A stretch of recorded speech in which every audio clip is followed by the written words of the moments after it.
Hi, I'm Mitch Shoemaker, and today is day 70 of my doing 100 days of YouTube videos and focusing on my writing. Yay for day 70. I only have 30 days to go. Super excited about the 30 days so I can be finished with this. Writing every day is so much harder than I thought it was going to be, and coming up with something to write or to work on every day is so much harder than I thought it was going to be, especially since I have been sick off and on this entire month, which has been super frustrating to me. So trying to make myself write in spite of that has been crazy. And of course, the holiday is even more stressful. Makes me think I should have taken some time off, but I was afraid if I took time off, I just wouldn't get back into it and I wouldn't keep doing it. Or I would eventually, but I don't know when eventually would be. It could be like 2 to 5 years from now, which is what I normally do, and I just didn't want that to happen. So, day 70, I I did write in my journal, and sadly I hadn't written in my journal since like the 12th or the 18th or something. So I'm like, great, that's been over 10 days, maybe 2-3 weeks, probably because I haven't been feeling well, and sadly that's one of the first things I stop doing when I don't feel well. But oddly enough, writing in my journal actually makes me feel better. It allows me to just let go of things, and I just feel lighter somehow. Just knowing I was going to write in my journal tonight, I just felt better, felt lighter, felt a little bit more productive, which I'm very grateful for tonight. And so I did that. And then I don't know, I just, I guess because I started revising Majalaya, the Wise One. I thought the title of that book was The Wise One, and now I'm trying to call it Majalaya. I'm just really not set on a title for this book, which I thought I was before, but anyway.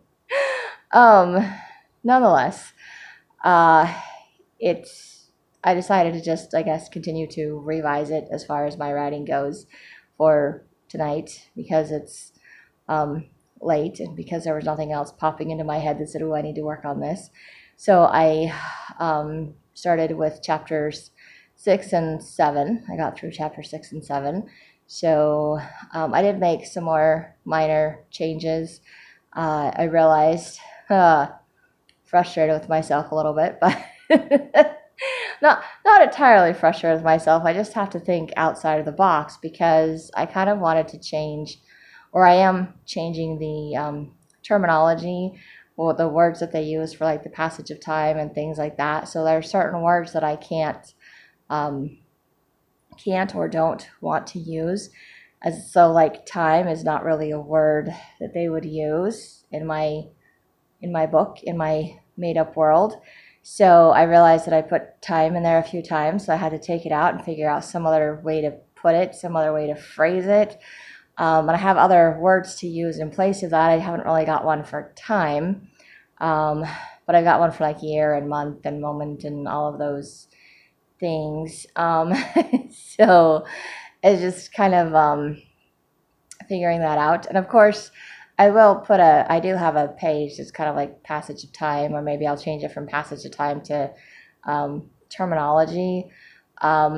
So that people can go through and see like this word means this word means this, and most of it I think you can kind of, the more you read the book and get into it, the words kind of make sense and it flows. But there are some words that like even I'm using for evening or night, so I can't use even to like even things out, or even when, or whatever. So I have to just, and that's a word that most of the time you could just take out and not even need it in a sentence. So I just said even again, you don't really need it in a sentence. You can say the sentence without that word and you're not missing anything. So as I'm reading through this chapters, I realized how many times, especially in this one, that I use the word time. And I was like, oh, I got to use a different word. So learning, I didn't open up my thesaurus tonight. I actually was blessed with the words or the ideas to just pop into my head, so I'm grateful for that. But it did take me a minute to kind of think about how to rephrase some of the sentences to use different terminology instead of using like the normal terminology, to kind of set my story, set it apart, make the terminology a little bit different. Not really an accent, but kind of, just change it, tweak it just a little bit, make it a little different, a little more Anyway, kind of the ideas in my head, but it's easy to say it in my head or think that, create the new terminology, but it's something entirely different when it comes to writing things, because I noticed I put just in there quite a few times, and I'm like, I don't need to put just, I don't need to put these words. And I put them in there. They're just, that's how I talk. So I just throw them in there, and I was like, but the people in my made up world don't talk the way that I talk. So I need to type my story up the way that they would talk, in words that they would use, and not in like contractions and things like that. So I was like, oh. So I'm grateful to, as I'm going through to revise it, to recognize these things, to remember these things, to be able to try to make it a little bit more consistent across all of the books in this particular series, so that my passage of time, my word terminologies, things don't get confusing with the way that I use them and how I phrase things. So it has to be consistent. So I'm grateful that I can catch those inconsistencies and to fix them, and that's mostly what I was doing tonight, other than just reading and seeing how the story's going and things like that. So I do think it's kind of an interesting story, and it really isn't that bad to tell the first 12 chapters, the backstory of the little girl and what's going on to get her to where she's at when she's older. But it's a sad story to write, because I know what's happening, I know what's coming, and it's just, oh, it's sad. It's sad. And, and also it kind of, leaves a little bit of confusion there too, because I think for me, when I was a kid growing up, even though some things, you don't really understand them. So it's kind of like, okay, I've been told these, I can repeat it. I have no idea what it means. I have no idea how that applies to my life. I'm very good with things like that. I've had a lot of things like that in my life. Like, I don't know what this means. I don't know what to do with this. Like growing up in the gospel, always being told how to act or what I was supposed to be, or things like that. And it was kind of like, okay, this is what I'm supposed to do. I have no idea how to do it. That's awesome. And then I discovered my 12-step programs. When I started going to my 12-step program, I'm like, oh, look, this is how to do what I'm supposed to be doing, what I've been taught my entire life. I'm like, and now it makes sense, because now I know how to do what I've been told to do my entire life. So, and not that I didn't believe what I was being taught was true. It's just that it's confusing, because I didn't understand. I didn't have that understanding. So it's kind of hard if you don't understand. It's like, well, you can do it, you can act as if, but it's like, it doesn't really make sense. And I find that it's easier for me to do things when it makes sense, when I understand the reason behind it. It's a lot harder when you do that whole leap of faith thing, and you're like, I have no idea how this is going to work.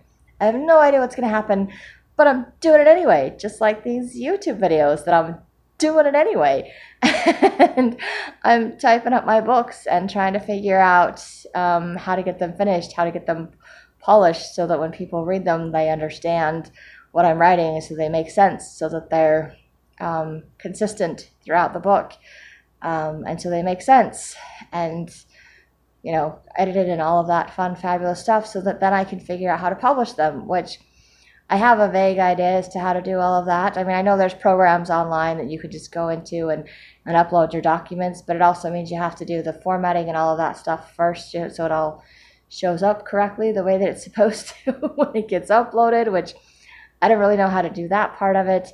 Trying to get someone to help me with a blurb for the back, because I really don't know how to do the blurbs. I've tried multiple times and I don't think they come out right. So I need to do blurbs for my stories, and then of course getting someone to do the book covers for me, either finding someone I can pay to do them, which I don't have the money to do, or bugging my friends that have the ability to do it, and trying to get them to do it. But it's just not worked out so far at this point. So I'm still just trying to, sort it out, figure it out one way or the other. But anyway, that's kind of where I'm at. I'm kind of in a limbo land at the moment with all of this stuff going on. Yeah. That's all the future stuff that I have yet to figure out. So this is all the current stuff that I'm working on, and at least I'm working on my writing. At least I've made it to day 70. So I'm grateful for that. I'm grateful I can find things to be grateful for. And I'm grateful that journaling tonight has helped to kind of improve my mood, because I've kind of had a blasé, don't want to do anything kind of mood for the last few days. And I think part of it is just because I didn't finish all the projects I wanted to for Christmas. So I go into that state of mind where it's like I didn't finish my deadline and therefore I failed. It's not enough. I can't finish. It's done. It's over. It's too late kind of a thing.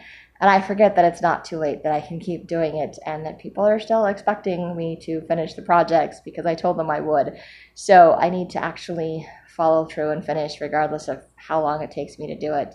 So that's something else I'm trying to remind myself and figure out and do. And was working on some of that tonight as well, which actually made me feel pretty good because I'm like, hey, this isn't taking as long as I thought it would.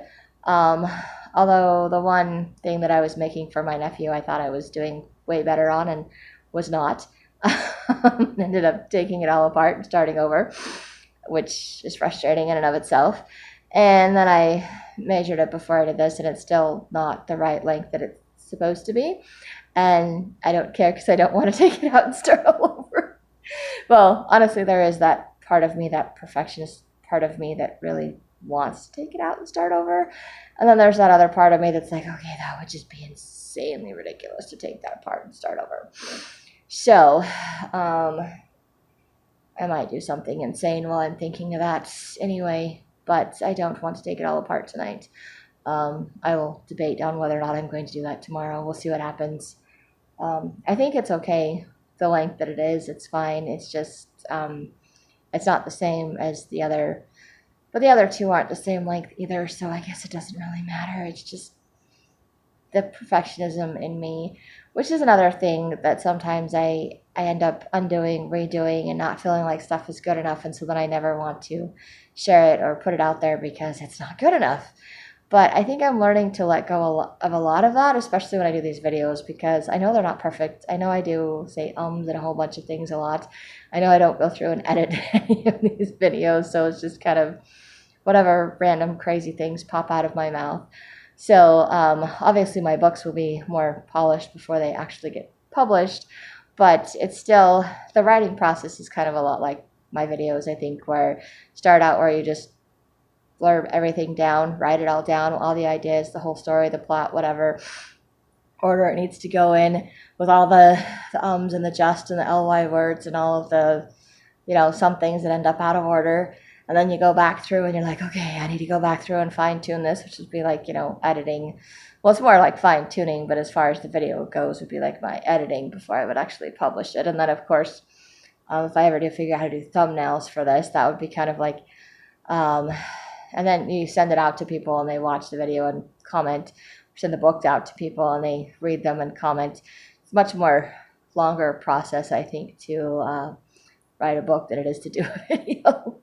But I don't ever do the handwritten and like go off of a script for my videos. That's just not, I would just be too monotone and yeah. I mean, I have read things, but it's things that I've just written that I want to share, not so much that it's because it's my writing for the day, like my poem I did with my name. And someone that said that it was like a name acronym, and I was like, oh, is that what you call those things? Because I don't know. Anyway, kind of fun. But I mean, I do that for my writing in my videos to share things like that, but it's not the same as writing a script as to what I'm going to say. Because seriously, I could spend my entire writing would just be writing my script. This is what I'm going to say in my video, and then trying to read it, whatever it is that I wrote, and that I wouldn't get anything as far as my books accomplished, or as far as writing things or discovering things or thinking outside of the box kinds of things. So I'm grateful that doing all of this writing has sparked different thought processes, different ways for me to think, to be creative. So it's kind of expanded my perspective and ideas, and realizing there's lots of different ways to write things and to do things. And also it's kind of helping me to eliminate that need for deadlines, because deadlines are flexible, especially when it comes to writing. They're very flexible and they can be extended depending on what I need. And sometimes I need the collaboration and ideas of other people to kind of fill in the gaps to where I fall short, or ideas on how to make things better, to fix things, which again extends the timeline to finish things. So I'm trying not to give myself deadlines and timelines in which to finish things, but I'm also trying to motivate myself somehow, mostly through these videos, to continue to write something, to continue to work on my writing in some form or another. Because if I continue to work on things, eventually it's all going to get done. There's no stopping it from being done. But it also alleviates that pressure of having to be done by a deadline and eliminates that feeling of disappointment or discouragement, like I failed because I didn't do it by the deadline and therefore I can't finish it. Therefore, I can't do it. I'm done. That's it. The end. It's that all or nothing thing. It's like, I didn't do it. All of it by my deadline. Not going to happen now. It's over. And I wish I wouldn't think that way. I wish I wouldn't feel that way. But I do. That's what I grew up with. It was kind of that all or nothing, black or white world. But life isn't really like that. You can extend things. You can change deadlines. You can talk to people. You can work things out. You can get help. You don't have to do it all by yourself, which I'm learning, and I'm grateful for the things that I'm learning, and I'm grateful that I can kind of bounce around with my ideas and things to work on, and I'm grateful that I can continue to work and continue to make these videos and continue to find things to be grateful for and continue to learn about myself and how I respond to things and what things I can do to change that or to try to prevent those kinds of responses or to try to work through those kinds of things. So I am still a work in progress, not perfection. And I do not have to be perfect, and nothing I do has to be perfect, and that's what I have to remember. And sometimes it's my imperfections that make things unique and different or make things stand out so that people actually like it better because it's not perfect. It allows other people to not have to be perfect either. So don't think you have to be perfect around me because I am so not perfect. But I think that's all that I have for today. So thank you very much. And if you like, you can hit like, subscribe. You can share with someone else if you think they'll like it too. And I hope you have a great day full of gratitude and maybe some writing.